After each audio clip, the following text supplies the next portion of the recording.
दोनों के कारण सरकार की बदनामी होती है। जिस बाबू के संज्ञान में जब आ गया है मामला, तो हम समझते हैं कि जल्दी ही समाधान हो जाए। कौन ये अफवाह उड़ा रहा है, मेरी समझ में तो नहीं आ रहा है। कहीं कोई खटास नहीं है। सलाह हो जाएगा कांग्रेस के साथ मुख्यमंत्री जी का, तो मंत्रिमंडल का भी विस्तार हो जाएगा।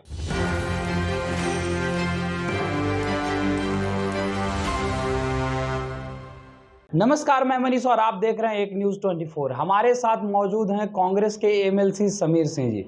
समीर जी, 23 जून को बैठक से पहले ये कयास लगाया जा रहा था कि बिहार सरकार में कांग्रेस के 2 मंत्री पद मिलने वाले हैं। अभी तक नहीं मिल पाया। क्या महागठबंधन में सब कुछ ठीक है या नहीं? नहीं, आपसी संबंध हम लोग का बहुत मजबूत है। कहीं कोई खटास नहीं है। हम लोग भी तरह तरह का अफवाह ही सुन रहे हैं। अंदर में तो कुछ नहीं देख रहे हैं कि कोई कटुता है, कोई मतभेद है। अब पता नहीं सुनियोजित ढंग से कौन ये अफवाह उड़ा रहा है, मेरी समझ में तो नहीं आ रहा है। कहीं कोई खटास नहीं है। और जब सब लोग इत्मीनान हो जाएंगे, परामर्श हो जाएगा, सलाह हो जाएगा कांग्रेस के साथ मुख्यमंत्री जी का, तो मंत्रिमंडल का भी विस्तार हो जाएगा। बात की जा रही है तो महाराष्ट्र में एनसीपी टूट गई, 2 भागों में बट गई और ये कयास लगाया जा रहा है कि कहीं ना कहीं बिहार में भी उसका प्रभाव देखने को मिलेगा और महागठबंधन भी जो है बिखर जाएगी। आपको क्या लगता है? यहाँ पर सपना ही होगा मोदी जी का, अमित शाह जी का, कि बिहार में महागठबंधन के सदस्य को तोड़ने में कामयाब हो जाएंगे। मुझे इस पर कतई भरोसा नहीं है, क्योंकि जदयू के सभी विधायक जो हैं सो सभी लोग मुख्यमंत्री के संपर्क में हैं और सभी लोगों ने नीतीश बाबू के नेतृत्व में आस्था व्यक्त किया है। हम लोग सभी गठबंधन के सदस्य होने के नाते नीतीश बाबू को हम लोग नेता के रूप में स्वीकार करते हैं। कहीं कोई हम लोग के बीच में खटास नहीं है। बाद बाकी जो भी देखने का काम है, समझने का काम है, मार्गदर्शन करने का काम है, वो सब जिम्मेवारी मुख्यमंत्री जी की है और हमको लगता है कि उसका निर्वहन वो अच्छी तरह से करेंगे। अगर बात की जाए तो तेजस्वी यादव, लालू प्रसाद यादव, यानी कहा जाए कि लालू परिवार पे सीबीआई के द्वारा जो है चार्जशीट दायर किया गया है। कभी भी गिरफ्तारी हो सकती है।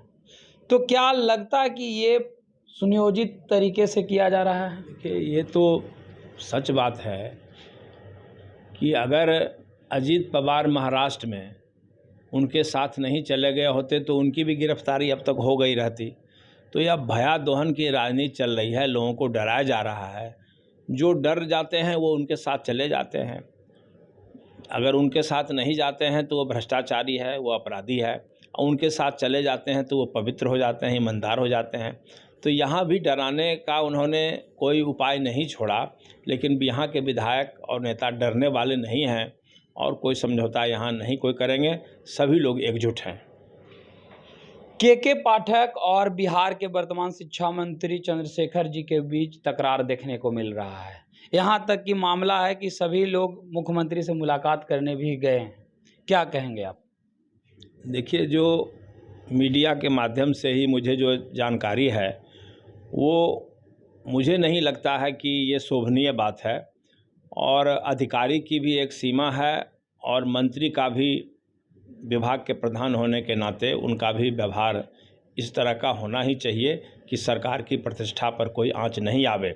दोनों आदमी का कर्तव्य सही हो, यही हम चाहेंगे कि वो गुड सेंस प्रिवेल करे और सभी लोग सरकार का काम करें। नीतीश बाबू ने जो शिक्षा व्यवस्था को दुरुस्त करने का लक्ष्य रखा है, उसमें हम समझते हैं कि दोनों मिलकर के सहायक हों। आपस में लड़ने से, सिर्फ हटोवल से दोनों की बदनामी हो रही है और हम चाहते हैं कि दोनों की बदनामी नहीं हो और दोनों के कारण सरकार की बदनामी होती है। तो स्वाभाविक रूप से नीतीश बाबू के संज्ञान में जब आ गया है मामला, तो हम समझते हैं कि जल्दी ही समाधान हो जाएगा। ये थे हमारे साथ कांग्रेस के एमएलसी समीर सिंह जी, जिन्होंने सीधे तौर पे ये कहा कि के पाठक और शिक्षा मंत्री के बीच जो विवाद चल रहे हैं ये कतई शोभनीय नहीं है और विभाग की भी इसमें कहीं ना कहीं शर्मिंदगी वाली बात है कि इस तरीके के विभाग के 2 प्रतिष्ठित लोग जो है आपस में ही मतभेद कर रहे हैं। इस तरह के तमाम अपडेट के लिए देखते रहें एक न्यूज़ 24। कैमरामैन जैकी के साथ मैं मनीष, पटना।